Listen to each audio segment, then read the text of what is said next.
pouco mais sobre a psicanálise do cotidiano. Hoje vamos discutir o tema A Mulher e o Amor. No próximo vídeo falo sobre o homem e o amor.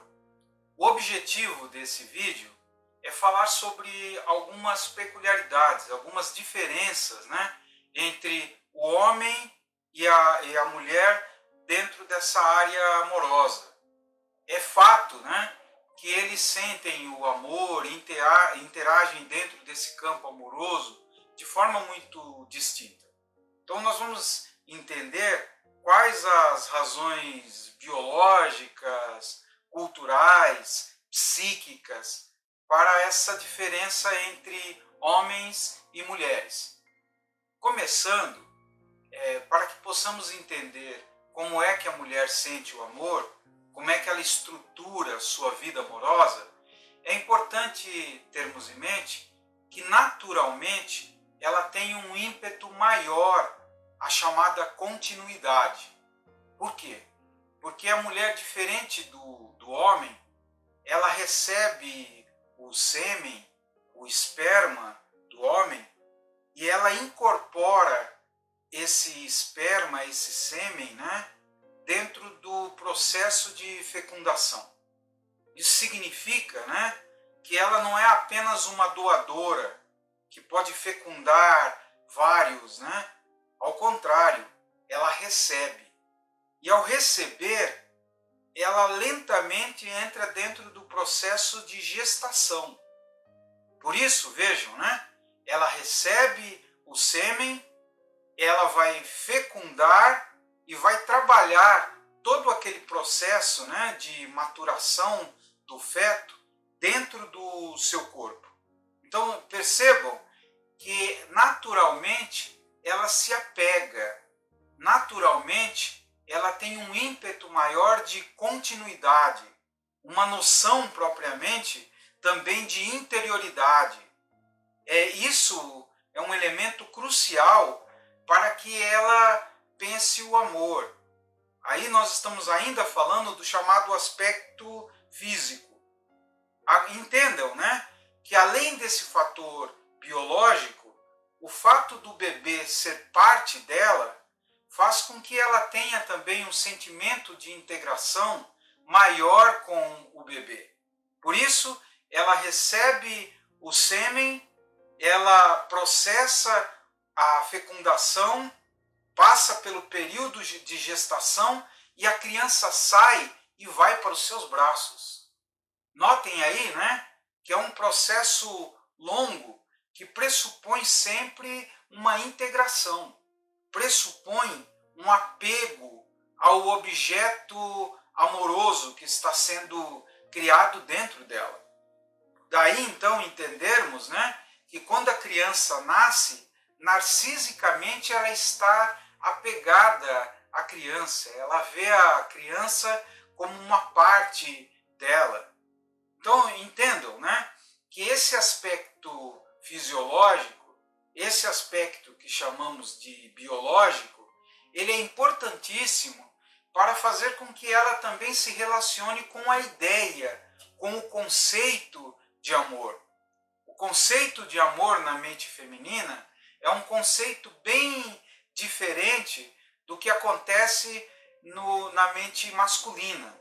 Num próximo vídeo eu vou falar sobre essa diferença na questão do homem, mas entendam, que a mulher é mais contínua, a mulher pressupõe uma integração maior com o ato sexual.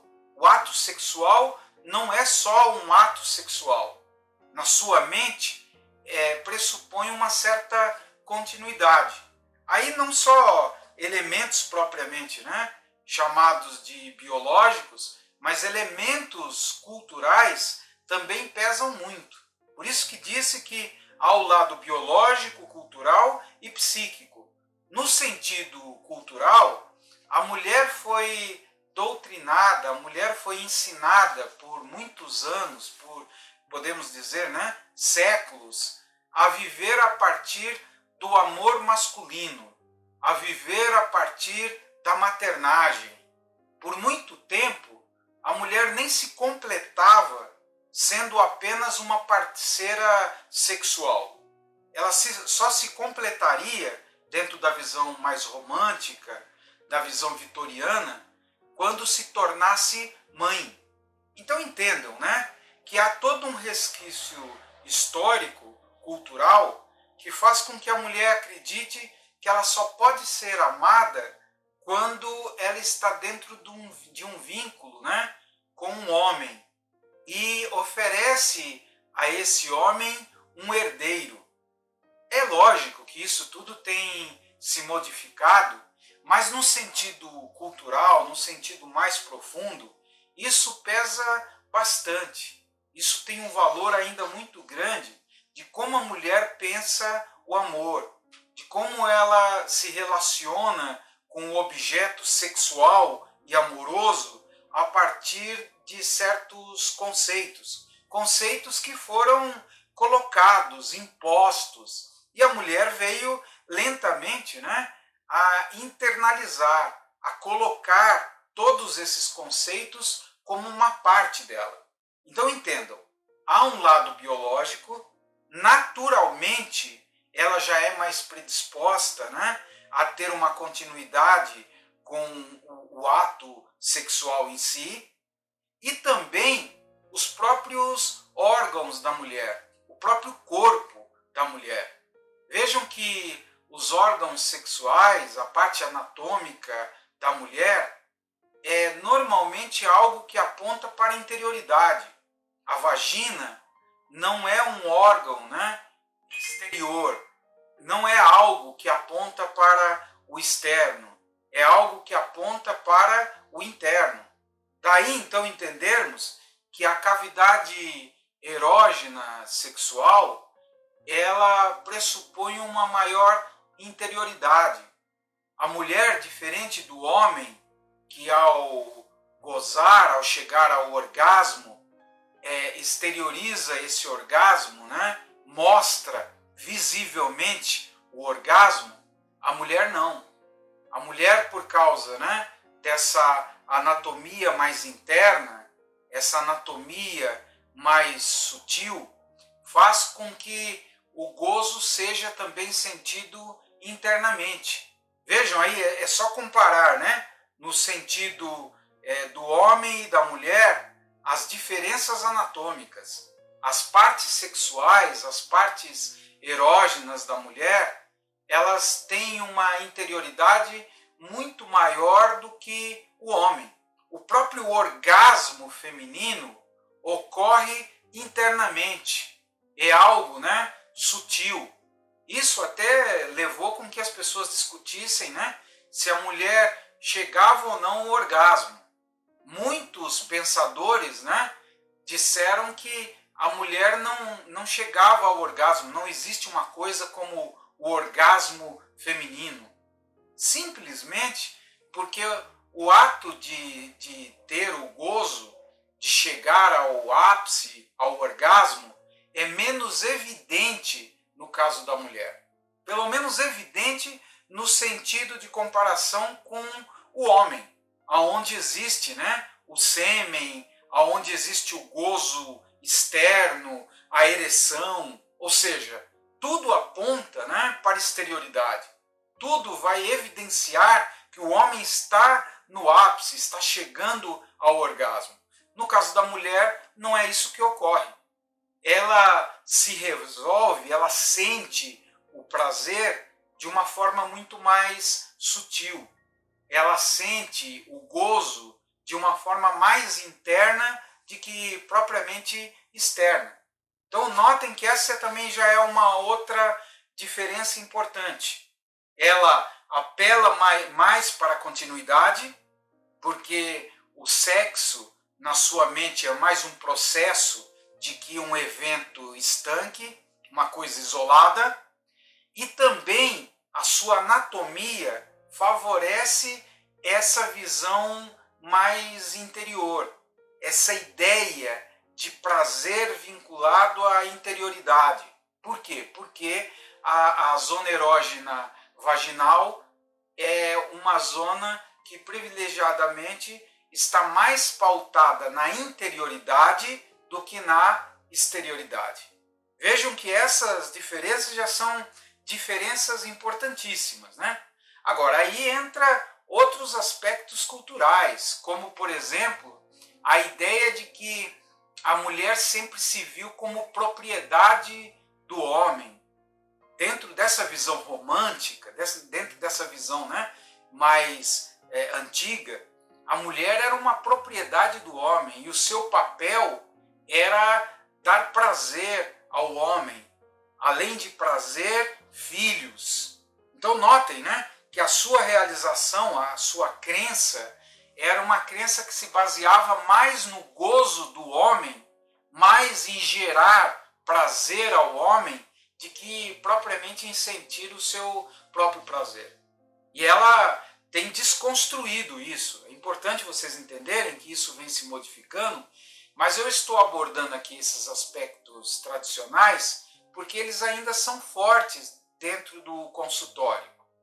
Aquele que lida com mulheres de 30, 40, 50 anos, perceberá o quanto essa visão tradicionalista pesa. E mesmo meninas novas, jovens, né? Elas até se dizem descoladas, se dizem liberais, mas no seu íntimo, na sua parte mais inconsciente, há muitos desses anseios, diríamos, tradicionais. A ideia de encontrar um príncipe encantado, alguém que viesse salvá-la, né? Daquele tédio, da vida com seus pais, isso tudo ainda está muito fortemente no imaginário da mulher. É por isso até que eu coloquei aqui, é uma brincadeira, mas ajuda bastante, são tipos amorosos. A partir de todo esse movimento histórico, biológico, cultural, nós podemos separar alguns tipos, né? Psicológicos, tipos amorosos mais comuns. Eu criei essa tipologia a partir dos meus casos de consultório.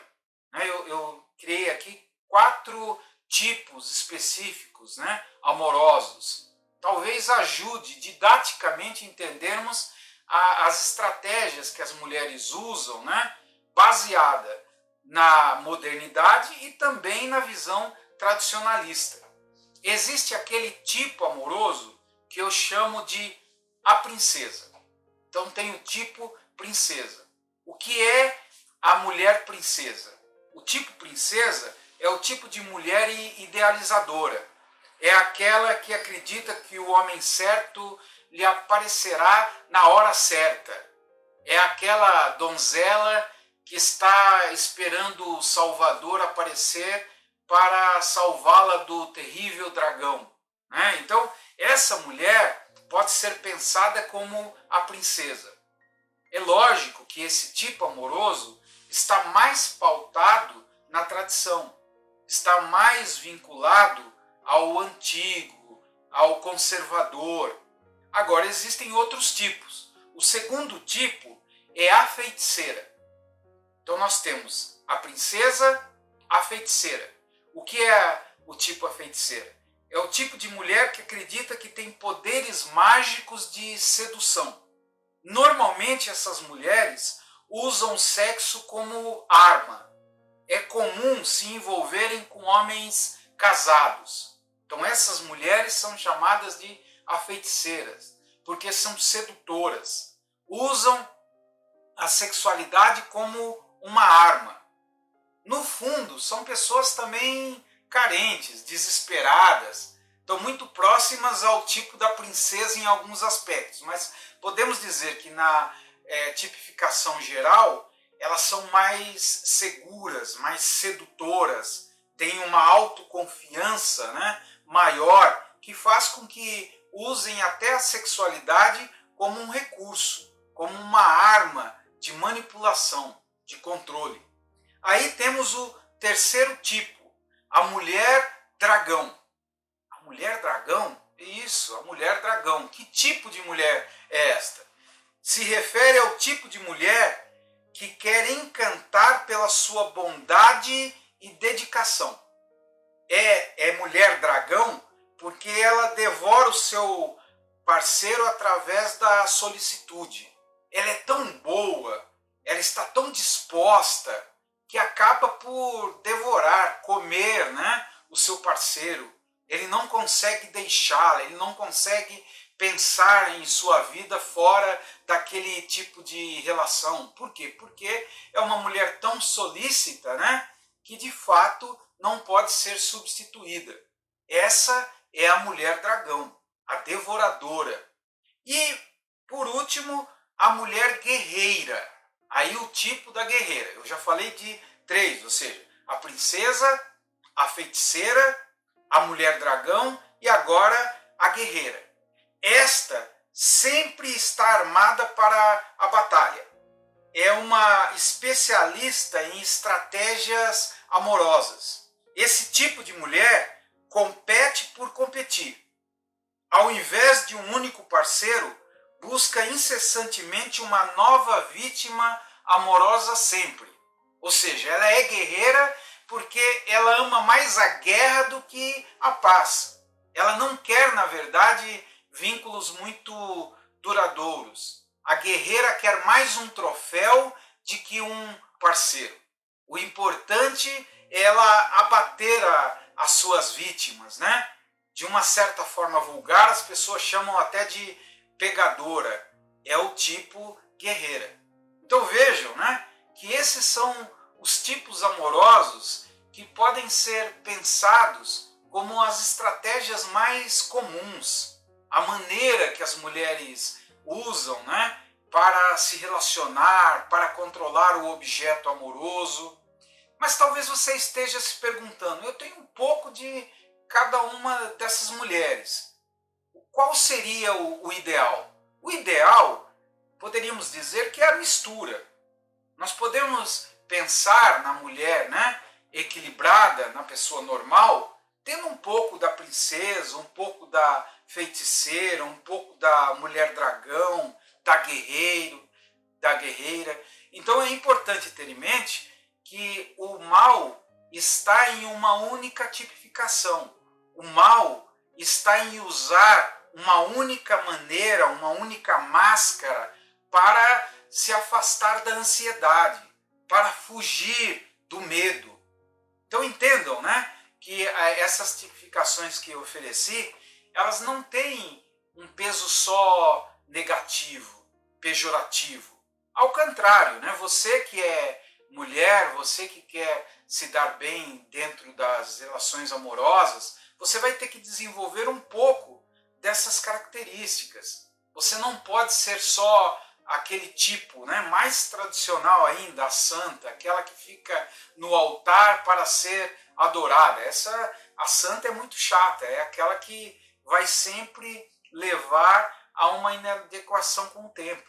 Então é importante ter em mente, né, que esses tipos amorosos explicam as estratégias criadas pela mulher dentro do campo amoroso.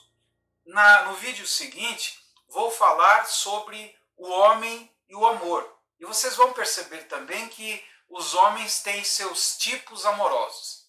Até lá!